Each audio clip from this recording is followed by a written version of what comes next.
Hi, I'm Elizabeth Curtis with Reaching Out. Today's guest is Shannon from Stepeze Incorporated. She is the founder and the executive director. How are you today? I'm doing great, thank you. Let me first start out by asking you, what is Stepeze? Stepeze Incorporated is a nonprofit youth development organization. We have creative programs that we develop to empower at-risk youth to become productive members of society. Now, when did this begin? Stepeze was incepted, I would say, I'm the brainchild. I developed Stepeze basically based upon my military experience. I was in the military for 8 years, and I served in Desert Storm. And I saw the necessity for discipline and order and structure. And then I saw also the youth having a need for creative programs, so I created a drill team program. That's really was the baby of the program. That was the first little creative, and then after that, it just took off. So from '99 to present, I've been spending a lot of time collaborating, working with organizations, assessing exactly what the youth of today will be interested in. So we have a variety of programs available. Can you go into a little bit about what the programs you have for youth are? Well, as I mentioned, the drill team program is more of a leadership program where we empower youth through creative arts, meaning dance, step, the hip-hop, rap, you know, the poetic type of gifting that the youth have, and then we use it. We created an avenue for them to present to the public, meaning like we'll have an outing and we'll practice for a specific event, and we'll put a program together, and the youth will be able to learn different steps, drills. You know, I don't know if you know, it's not the formal military style, but it has a little flavor to it, to where we have the military style dress and the concept, but we have today's you know, creative avenue. So that's one of the most powerful programs we have. We also have programs on financial literacy. We believe in teaching youth the basic of finances. I shared with a lot of people, they're like, man, if we would have had this information when I was in grade school or even junior high or high school, where would we be today? So we know, as we look at the economy, that that is a necessary resource for the youth. But our financial literacy programs are not boring. They're fun. You know, what we do is we teach kids about finances, but they really don't know that they're learning, you know, the formal structure of it. And we take the idea of financial literacy and we tie it to business. What we're trying to do is develop entrepreneurs, youth entrepreneurs. So if a youth, say for instance, they have an idea of, oh, I want to be a hip hop rapper. Besides just being a rapper, stepping to the mic and presenting themselves, we teach them the business concept behind how to manage your business, how to keep yourself up to par in the industry. So we focus on the overall perspective. We do programs on self-esteem, health and wellness. That's one of the major things, you know, just going green, you know, organic. You know, we believe in that concept, and we feel at the younger age, allowing kids to get these concepts and presented to them now, that down the road it would be more like a natural part of their lives. Other programs we do have to do with abstinence, celibacy. Not just don't have sex, and you know, really explain and provide the tools for kids to understand and make positive choices. Do you feel a lot of these children aren't getting any of this at home? I feel that, for one, everything needs to start at home. And I'm not quite sure, well, being a social worker for 15 years, I've seen a lot. I've been in a lot of homes, I've worked in the child welfare system, and I've seen a lot of things, a lot of factors that contribute to where we're at today. I think it's important that we start at home, but a lot of times we can't get the parents out. We have to, you know, grab the kids where they are, and hopefully by us influencing their child and inspiring them to be a part of it, we'll be able to turn around. What we plan to do is expand the programs specifically for parents and adults, the community, but our main focus right now is just the youth. Now, where do these kids come from? Are they referred to your organization? Yes, I have a variety of partners I work with, different organizations in the community that I've been networking with. So it's various streams of doors that have been opened through the churches, through the school system, other nonprofit organizations, other artists and business people. So we get more or less referrals. And also what we're doing is that we're opening a new youth center in Pontiac. And so we're in process right now of promoting that. Are your headquarters in Pontiac then? That's correct. Okay. Right there on Huron, 562 West Huron, right down the street from Pontiac Central. And Pontiac doesn't have any youth centers open. There's not any community centers open.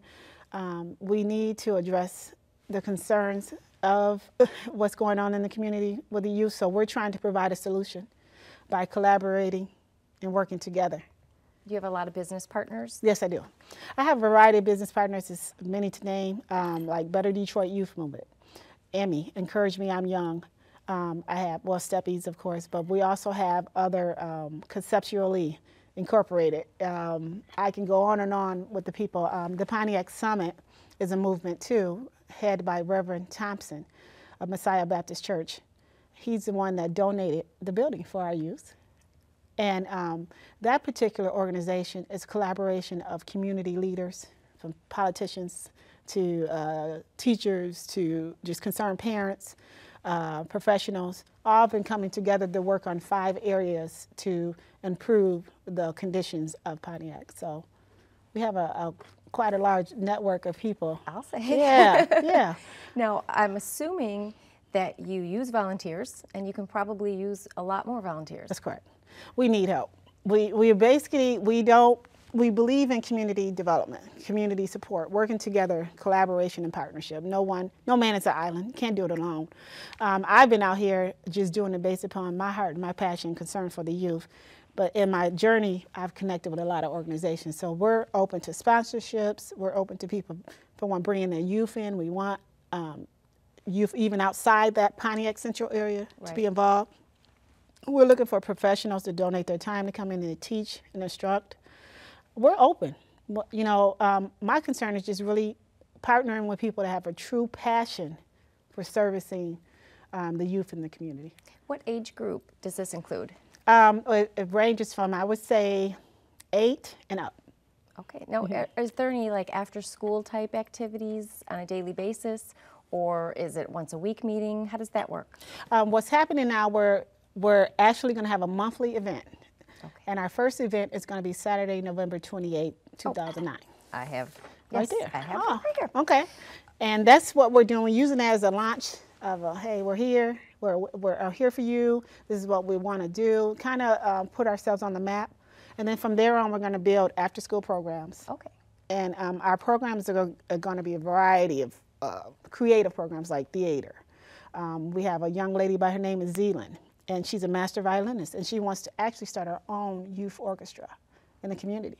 Wow. I have some powerful people at the table that Green Path. They're a nonprofit organization. Been around for 40 years. They're going to provide all the financial literacy for this.